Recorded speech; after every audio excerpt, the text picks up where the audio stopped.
Bănuiesc că ai auzit și tu. Fă și tu, mamă, un copil ca să ai o realizare în viață. Fă și tu, mamă, un copil. Ce mai aștepți atât? Ce păzești? Cu toții am trecut prin acest pushing din partea părinților și a rudelor să mergem pe modelul vieții lor, pe modelul care pentru ei a reprezentat succes, însă pentru noi nu este așa.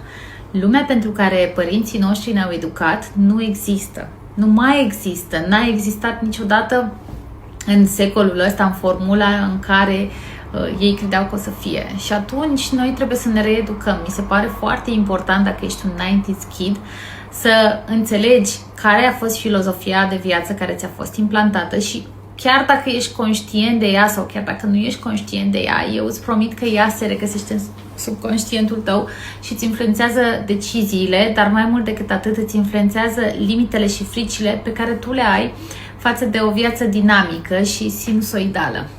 Bănuiesc că ai auzit și tu,